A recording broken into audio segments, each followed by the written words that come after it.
Todas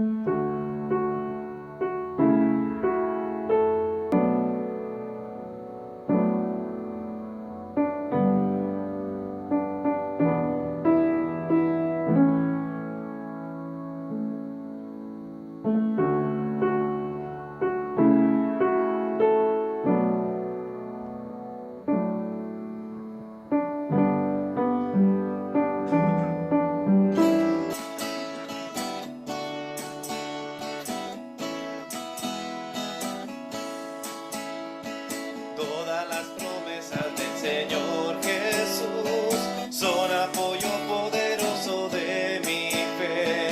Mientras lucha aquí buscando yo su luz, siempre en sus promesas confiaré. Grandes, fieles, las promesas que el Señor Jesús ha dado. Grandes, fieles, en ellas para siempre confiaré. Todas sus promesas para el hombre fiel, el Señor en sus bondades cumplirá. Y confiando sé que para siempre en Él, paz eterna mi alma gozará. Grandes, fieles, las promesas que el Señor Jesús ha dado. Grandes, fieles, en ellas para siempre confiaré.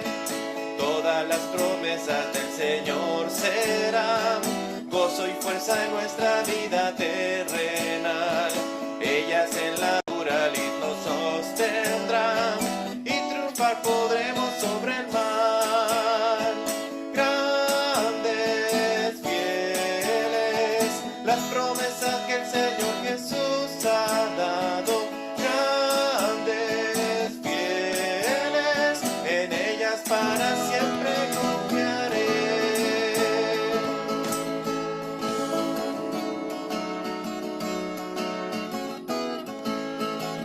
Hablaremos de Cristo, el Rey de Reyes, el Señor de señores, por la eternidad.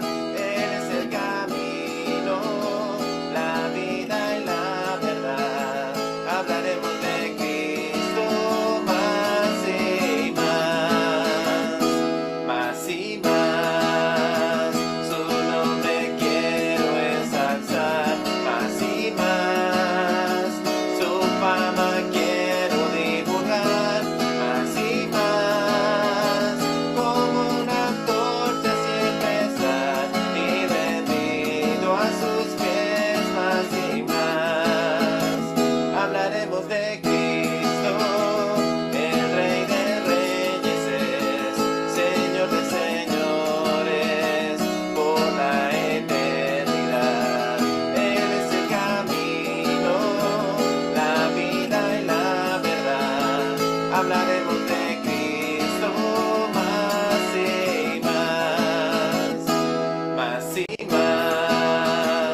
Tenemos el estudio bíblico en esta noche y vamos a seguir, mis hermanos, viendo el estudio bíblico del libro de los Hechos de los Apóstoles. Vamos a seguir, mis hermanos, pues estudiando la historia de la primera iglesia, de la iglesia primitiva. Es un libro precioso en el cual vamos a aprender mucho. Vamos a poder llevarlo a nuestras vidas como iglesia también local hoy en el año 2025. Así que vamos a abrir nuestras Biblias allí en el libro de los Hechos, libro de los Hechos de los Apóstoles, y lo he titulado el mensaje de hoy, el comienzo de la misión. Hasta ahora, hasta el versículo 8, el capítulo 1, versículo 8, que es los versículos que hemos estudiado, nosotros hemos visto pues la continuación de la misión. Recuerden que esa gran comisión que dejó nuestro Señor Jesucristo en Mateo 28, la vemos también aquí en el libro de los Hechos de los Apóstoles, y esa es la continuación, ¿verdad? Esa es la continuación de la misión. Lo vimos ya en los primeros versículos. Vimos también la espera para continuar esa misión. Recuerden, nuestro Señor Jesucristo les ordenó que esperaran un poco, que no se fueran, que estuvieran allí en Jerusalén. Luego vimos una expectativa corregida en el versículo 7, algunos temas teológicos que ellos no tenían muy claros. Nuestro Señor Jesucristo tuvo que corregir allí a los apóstoles, a todos los discípulos. Y hoy vamos a ver, mis hermanos, cómo nuestro Señor Jesucristo, Él mismo, pone en marcha esa misión. Así que vamos a leer en el capítulo 1, los versículos del 9 al 11 de momento, y vamos después a seguir. Y si nos da tiempo, podemos terminar hoy lo que es el capítulo 1. Entonces, el versículo 9 del capítulo 1, vamos a leer del versículo 1, del 9 al 11, perdón. Dice: después de haber dicho estas cosas, fue elevado mientras ellos miraban, y una nube lo recibió y lo ocultó de sus ojos. Mientras Jesús ascendía, estando ellos mirando fijamente al cielo, se les presentaron dos hombres con vestiduras blancas, que les dijeron: varones Galileos, ¿por qué están mirando al cielo? Este mismo Jesús que ha sido tomado de ustedes al cielo, vendrá de la misma manera, tal como lo han visto ir al cielo. Amén. Bien. Bueno, mis hermanos, noten, mis hermanos, lo que quiero que primero que noten allí, mis hermanos, es algo curioso. Noten cómo aquí estos ángeles que se presentan allí en el momento de la ascensión les llama Galileos. Y eso es muy curioso porque en esos tiempos, en el tiempo de la primera iglesia, llamarle a alguien Galileo, a alguien en Jerusalén, era algo despectivo, era algo muy despectivo. Nosotros más adelante, en el capítulo 2, versículo 7, nosotros vemos que cuando vino el derramamiento del Espíritu Santo y ellos empiezan a hablar en lenguas, fíjense que estaban asombrados cuando comenzaron a hablar en lenguas, y dijeron allí en el capítulo 2, versículo 7, dijeron: mirad, ¿no son galileos esos que están hablando? Y luego nosotros también podemos ver en el Evangelio de Juan, en el capítulo 1, versículo 46, nosotros podemos ver allí que cuando Felipe le dice a Natanael: hemos visto al Mesías, hemos hallado al Mesías, a Jesús, el hijo de José, de Nazaret. Y Natanael le responde: ¿de Nazaret puede salir algo bueno? Recuerden, Nazaret pertenece a Galilea. Y entonces, ese término Galileo era algo despectivo para esa época. Así que es muy probable, mis hermanos, que Lucas, recuerden, Lucas, quien escribió el libro de los Hechos, Lucas incluyera esto que los ángeles dijeron para recordarles que sí, que ellos eran galileos, que no eran personas preparadas, que no eran unas personas que tenían un doctorado en teología, que sí, que eran personas galileas, pero que con ellos Dios los iba a usar para transformar al mundo. Con esas personas que quizás eran despreciadas en ese momento, Dios las iba a usar para transformar el mundo a través del Evangelio. Y después de haber visto, fíjense que después de ellos haber visto por 40 días a nuestro Señor Jesucristo resucitado, ahora ellos también, fíjense que ahora ellos también son testigos oculares de su ascensión. Ya no solamente son testigos oculares de su resurrección, sino que son testigos oculares de su ascensión. Pero no solamente, mis hermanos, fíjense, no solamente ellos en ese momento estaban viendo a Jesús subir al cielo físicamente. No solamente físicamente estaban viendo a Jesús, sino que ellos, sin saberlo, estaban viendo el cumplimiento de una profecía, de la profecía de Daniel. En Daniel 7, capítulo 7, versículos del 13 al 14, nosotros podemos ver allí que Daniel tuvo una visión. Y en esa visión, Daniel, fíjense que Daniel veía a alguien semejante a un hijo de hombre. Y noten, mis hermanos, que este era el título que Jesús usaba para referirse a él mismo en el Nuevo Testamento. Así que Daniel veía a alguien semejante a hijo de hombre que ascendía en las nubes hacia el cielo y era llevado ante el anciano de días, es decir, ante Dios mismo. Y ese anciano de días, mis hermanos, dice allí en Daniel, que le confería toda autoridad sobre todas las naciones, sobre toda lengua y sobre todo pueblo. Así que, mis hermanos, lo que está sucediendo aquí en Hechos capítulo 1, mis hermanos, no solamente es ver a Jesucristo ascender físicamente, sino que era el cumplimiento de una profecía. Así que nuestro Señor Jesucristo no solamente, mis hermanos, en ese momento estaba dejando la tierra, sino que estaba siendo exaltado en gloria. Estaba siendo investido con toda autoridad como lo que es el Rey del universo. Y eso, mis hermanos, entonces lo vio Daniel en una visión, pero ahora sus discípulos, ahora los apóstoles, lo estaban viendo en tiempo real. Lo que Daniel vio muchos años atrás en una visión, ahora los discípulos lo estaban viendo en tiempo real. Y esa, mis hermanos, fue la coronación de Cristo como Rey de Reyes y Señor de Señores. Hoy en día, mis hermanos, es triste, pero hoy en día también se habla muy poco de la ascensión de Cristo en las iglesias. Se habla muy poco.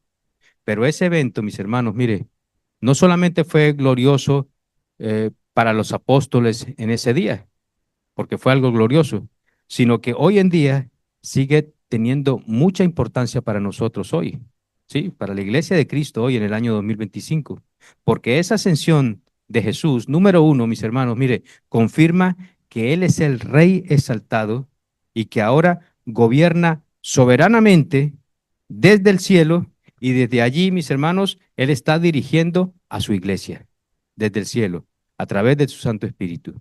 Y número dos, mis hermanos, también la ascensión de nuestro Señor Jesucristo garantiza la presencia de Dios con nosotros, la presencia de Dios con su pueblo.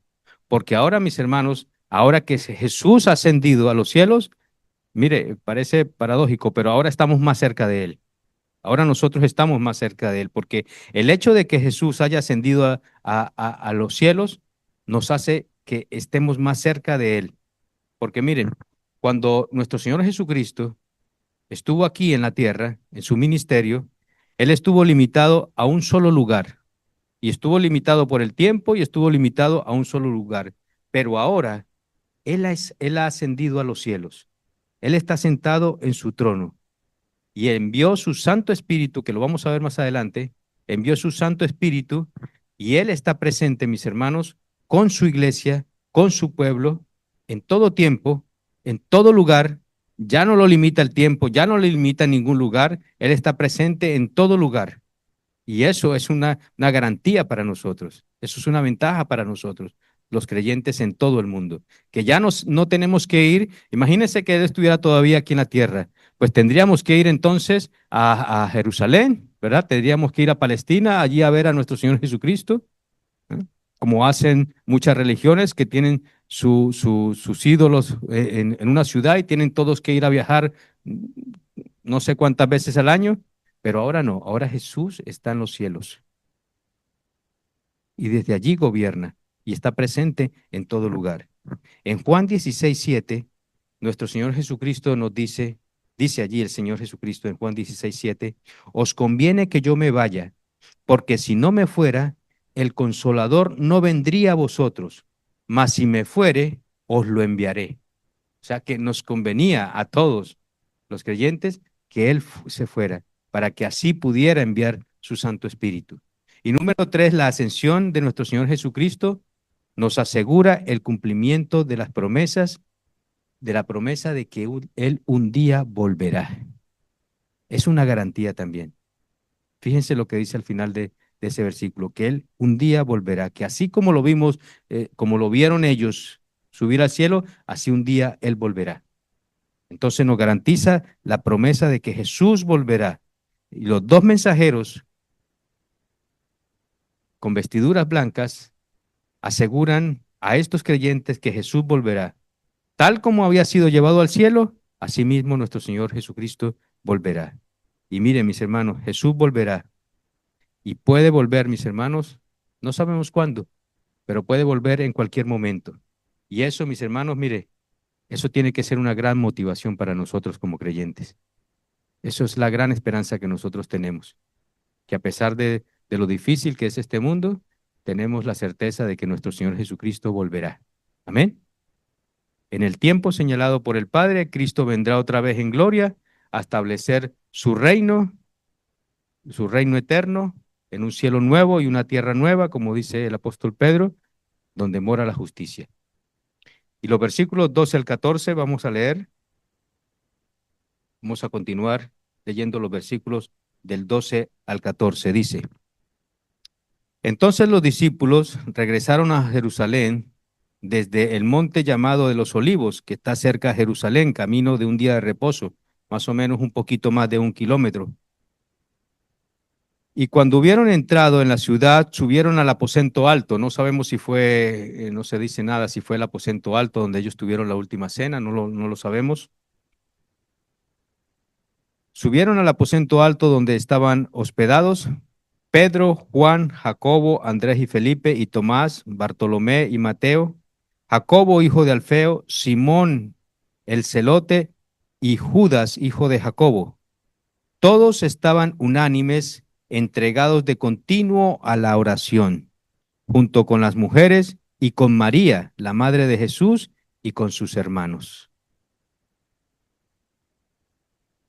Noten, mis hermanos, que en estos versículos nosotros podemos ver que durante los 10 días después de la ascensión de nuestro Señor Jesucristo, básicamente, mis hermanos, todos ellos hicieron lo que Jesús les ordenó. Todo lo que Jesús les dijo, ellos lo hicieron. Pero es muy importante, mis hermanos, que ver, según lo que nos describe aquí Lucas, es muy importante ver quiénes conforman este grupo.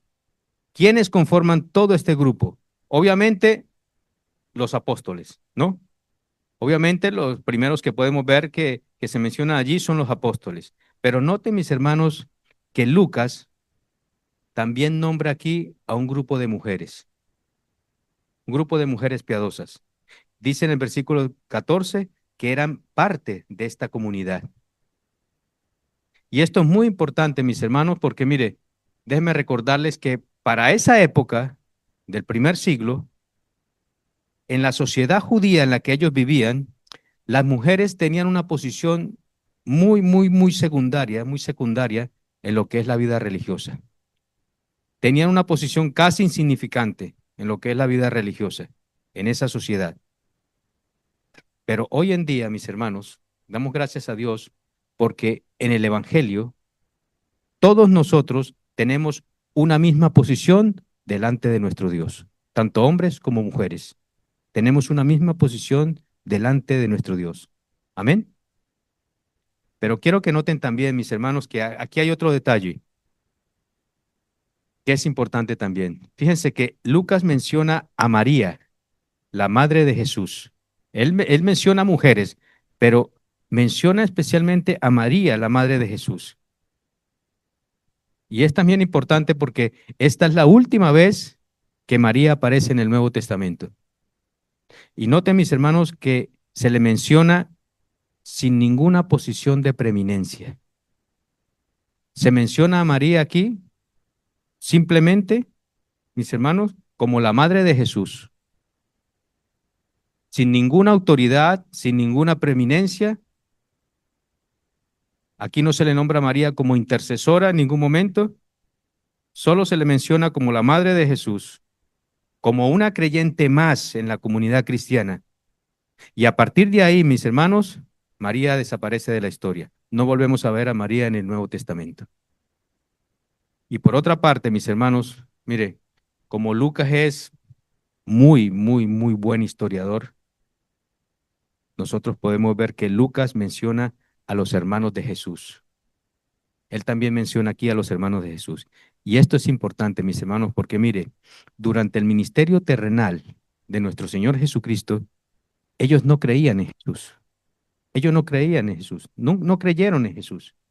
Entonces, mis hermanos, pregunta, ¿qué tendría que ocurrir para que estos hombres llegaran a creer en un momento dado que su hermano mayor, con el que se habían criado, con el que habían vivido en una misma casa, que ese hermano mayor con el que incluso habían jugado, habían hablado, se habían divertido, habían crecido, era verdaderamente el Hijo de Dios? ¿Qué tenía que pasar para que ellos vieran en ese hermano mayor que ese hombre con el que se habían criado era el Mesías, la segunda persona de la Trinidad, el Dios hecho hombre?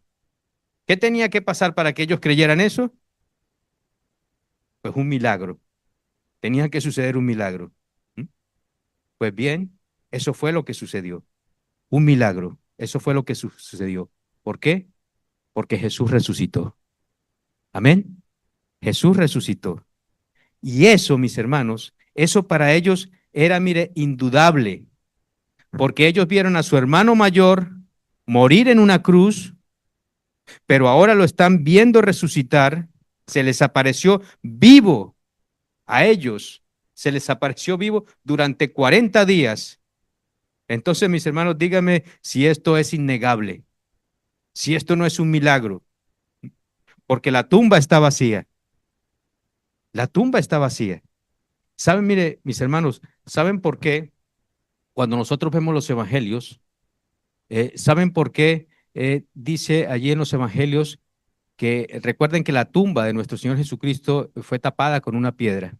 Y dicen los evangelios que en el momento de la resurrección de nuestro Señor Jesucristo, esa piedra fue removida cuando Jesús resucitó.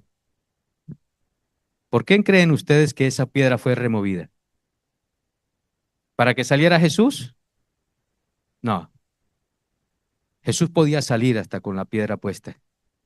Esa piedra, mis hermanos, fue removida no para que Jesús saliera, sino para que el mundo entrara y viera que la tumba está vacía y que la tumba aún hoy en día sigue vacía. Amén. Y ese fue un milagro. Y eso es lo que necesitaban ellos para creer en Jesús. Y los hermanos de Jesús se convirtieron a Jesús. ¿Saben por qué? Porque vieron a Jesús resucitado. Amén. Y creyeron en él. Dice, este es el Mesías. Pero fíjense, mis hermanos, que a partir del versículo 15, esta es otra escena, hay un asunto que tenía que resolverse. Y hay un asunto que tiene que resolverse antes que venga el día de Pentecostés. Antes, mis hermanos, de empezar por completo la misión.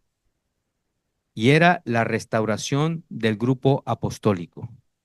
Recuerden, mis hermanos, que Judas ya no estaba, ¿vale? Judas ya no está. Y ya no eran 12, eran 11.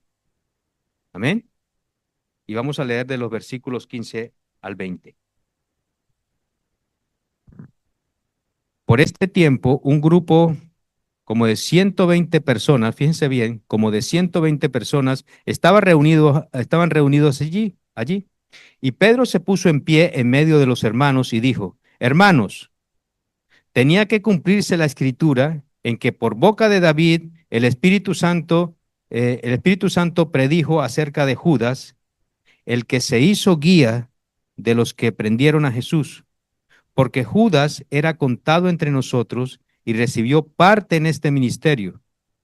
Este pues, con el precio de su terrible infamia, o con el precio de su iniquidad, como dice la Reina Valera, adquirió un terreno y cayendo de cabeza, se reventó por el medio y todas sus entrañas se derramaron.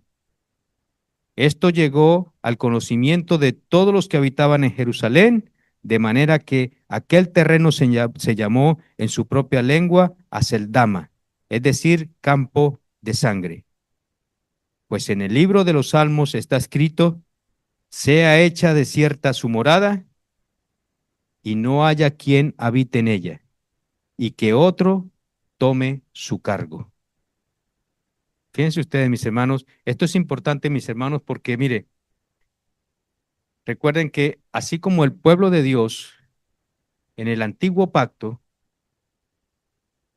en el Antiguo Testamento, fue fundado sobre las 12 tribus de Israel. ¿Recuerdan ustedes? Ese pacto, el antiguo pacto, fue fundado sobre las 12 tribus de Israel. Pues así también, fíjense bien, así también el nuevo pueblo de Dios del nuevo pacto fue fundado, mis hermanos, o por lo menos debía estar fundado sobre los 12 apóstoles. Así de esa misma manera.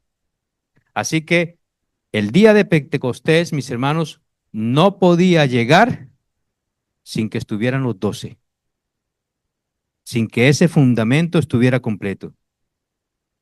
Miren, mis hermanos, la iglesia de Cristo fue edificada sobre el fundamento de los apóstoles. Y es por eso que Pedro toma aquí como referencia, esto que acabamos de leer, estos salmos aquí, toma como referencia el Salmo 69:25 y el Salmo 109:8. Los toma aquí Pedro, los cita en este párrafo aquí, para mostrar que la traición de Judas, mis hermanos, no fue un accidente y que Judas debía ser reemplazado. Él toma como referencia estos salmos. Y esos dos salmos, mis hermanos, nos demuestran, mire, cosas sorprendentes. Pedro nos dice que lo que hizo Judas estaba en el plan perfecto de nuestro Dios. Toda esa maldad que hizo Judas, ese engaño, esa traición, estaba dentro del plan soberano de Dios. De eso no tenemos ninguna duda. Pero fíjense también, mis hermanos, que todo eso tenía que cumplirse porque Dios lo predijo que eso iba a suceder. Pero, fíjense bien, pero al mismo tiempo, Judas fue responsable de lo que hizo. Es verdad que todo estaba en el plan eterno de Dios, pero también nos dice la palabra de Dios que Judas fue responsable de lo que hizo. Noten que en el versículo 18, aquí en el versículo 18, Pedro dice que lo que hizo Judas fue producto de su iniquidad, de su pecado, de su traición. Judas, mire, tenemos que entender, mis hermanos, desde el punto de vista de que Judas no era un títere en las manos de Dios, ni tampoco era un títere en las manos de Satanás. Judas actuó, según lo que nos dice aquí este texto, Judas actuó según su maldad. ¿Por qué? Porque Judas vendió a nuestro Señor Jesucristo. ¿Y por qué? Porque eso era lo que él quería hacer. Eso era lo que él quería hacer. Porque era un hombre codicioso. Pero fíjense, mis hermanos, que Judas, sin saberlo, estaba cumpliendo con lo que Dios ya había determinado desde antes, en su propósito eterno, sin saberlo. Así que, mis hermanos, mire, déjeme decirlo de una manera que lo podamos entender mejor. Hay una tensión, hay una línea muy, muy, muy fina entre la soberanía de Dios y la responsabilidad humana. Hay una línea muy fina. La Biblia nos dice que Dios gobierna sobre todas las cosas. Amén. Dios es todopoderoso y gobierna sobre todas las cosas. Y que Dios hace que todas las cosas, mis hermanos, todas las cosas según el designio de su perfecta voluntad. Dios hace todas las cosas según el designio de su voluntad. Amén. Pero aún así, mis hermanos, la Biblia nos dice que el ser humano es completamente responsable de sus decisiones. ¿Me siguen? Entonces, tenemos esas dos partes. Tenemos la soberanía de Dios y la responsabilidad del hombre. Ahora bien, la Biblia no solamente, fíjense bien que la Biblia no solamente habla de la traición de Judas, sino que habla también que otro debía tomar su lugar. ¿Para qué? Para completar el número de los 12. Y eso era necesario, repito, antes de que llegara Pentecostés. Leamos los versículos del 21 al 26.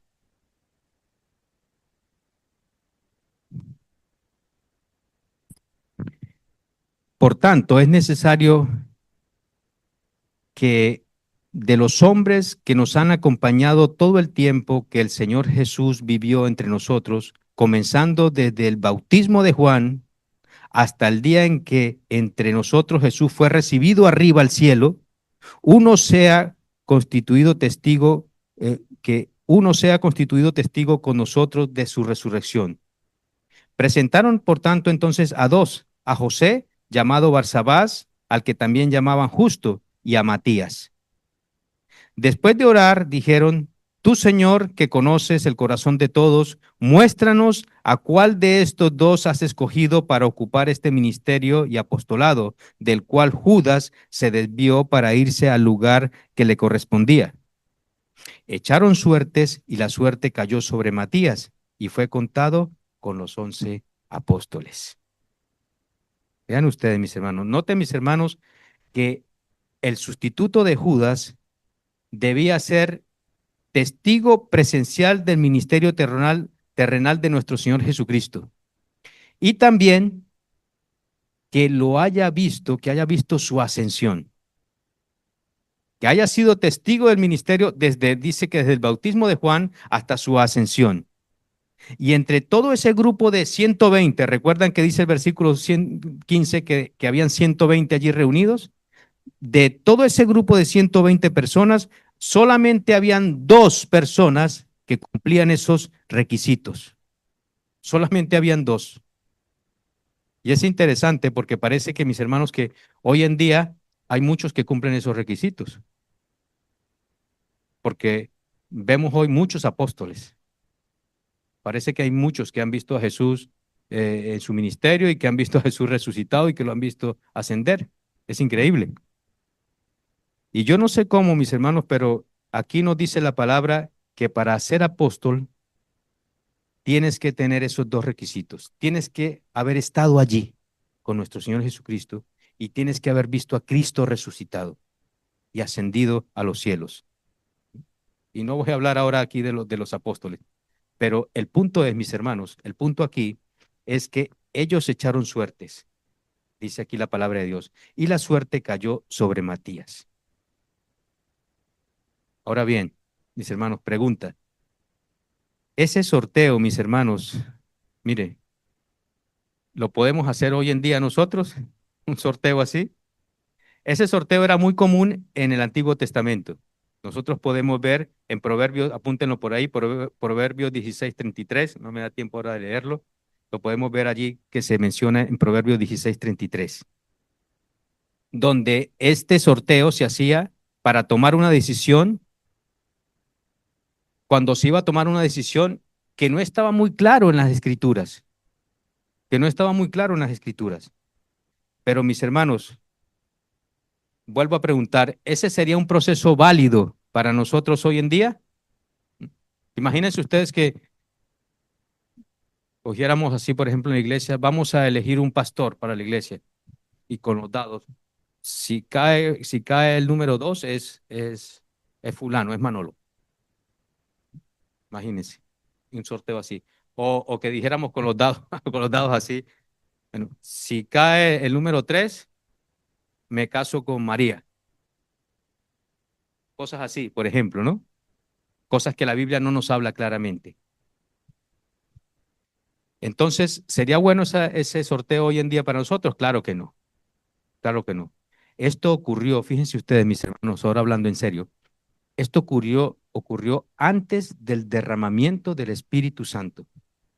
Y en el Nuevo Testamento, mis hermanos, no aparece nunca más ese sorteo.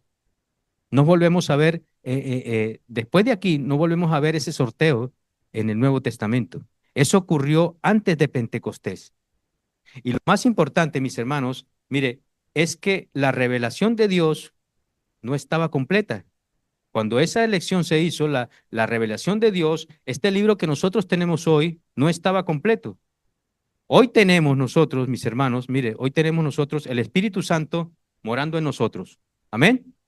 Está morando en nosotros. Y el Espíritu Santo, según nos dice el apóstol Pablo en Romanos, es quien guía a la iglesia por medio de su palabra. El Espíritu Santo, repito, guía a la iglesia por medio de su palabra. Y así que hoy en día, mis hermanos, nosotros no echamos suertes. Es por eso que hoy nosotros no echamos suertes. Hoy nosotros, ¿saben qué es lo que hacemos? Dejamos que la Biblia sea la que nos guíe. Dejamos que a la hora de tomar una decisión, dejamos que la Biblia sea la que aplique los principios. Y de nuestra parte, pidámosle a Dios sabiduría, que Dios nos dé la sabiduría. Eso sí lo podemos hacer hoy en día. Ahora bien, Matías fue escogido para completar el grupo original de los 12 testigos oculares y establecer el fundamento, por tanto, el fundamento del nuevo pueblo de Dios, del nuevo pacto. Y se hizo antes de Pentecostés. Porque fíjense que en la semana que viene, cuando estudiemos el capítulo 2, vamos a ver la venida del Espíritu Santo. Y esto se hizo antes de Pentecostés. Y se hizo, ¿por qué así? Porque así, mis hermanos, fíjense bien, así aseguraban la continuidad de la obra de Dios. La continuidad del antiguo pacto y ahora en el nuevo pacto. De esa manera se seguía la línea, se seguía esa continuidad. Y yo sé, mis hermanos, que quizás muchos de ustedes se estarán preguntando, ¿y qué del apóstol Pablo? Y que entonces, ¿qué pasa con el apóstol Pablo? Si estos eran los 12 apóstoles, entonces, ¿qué pasa con el apóstol Pablo? ¿Dónde queda entonces el apóstol Pablo? Porque entonces ya serían 13 apóstoles. Bueno, mis hermanos, mire, Pablo no fue un reemplazo, como lo fue Matías. Pablo no fue un reemplazo adicional. Pablo fue, escúcheme bien, mis hermanos, Pablo fue un apóstol escogido directamente por el Cristo resucitado. Escogido directamente por nuestro Señor Jesucristo. Y fue escogido, fíjense bien, fue escogido para una misión específica. ¿Cuál era esa misión específica? Llevar el evangelio a los gentiles. Esa fue la misión específica de Pablo. Escogido directamente por el Cristo resucitado. Y aquí en el libro de los Hechos, mis hermanos, más adelante lo vamos a ver, y en el libro de Gálatas también, nosotros podemos ver que los mismos apóstoles, los 12, esto sí, los 12, ellos reconocieron a Pablo como un apóstol especial, con una función especial. Un apóstol, mis hermanos, llamado de una manera sobrenatural para que fuera el apóstol de los gentiles. ¿Amén? ¿Nos queda claro eso? No fue un apóstol, repito, no fue un apóstol nombrado como adicional, no. Fue un apóstol escogido por nuestro Señor Jesucristo de una manera especial, para un trabajo especial. Así que, mis hermanos, esa es la historia de Hechos capítulo 1. Y así terminamos el capítulo 1. Y como expectativa, mis hermanos, para el próximo estudio, nosotros tenemos la venida del Espíritu Santo y nosotros vamos a ver cómo la iglesia será capacitada y ahora la iglesia, ahora sí, con el Espíritu Santo, comenzará la misión. Amén. Pero ellos fueron obedientes. Jesús les dijo, no se muevan de Jerusalén, no se vayan a ir. Yo sé que ustedes están apasionados por llevar el evangelio, pero por favor no se vayan de Jerusalén. Quédense ahí hasta que haya venido el Espíritu Santo. Y en el próximo capítulo 2 vamos a ver la venida del Espíritu Santo y cómo la iglesia comienza esa misión de llevar el evangelio. Amén. Entre tanto, mis hermanos, quedemos con este precioso capítulo 1 que nos deja un buen sabor de boca para que comencemos el capítulo 2. Amén. Que el Señor nos bendiga, iglesia.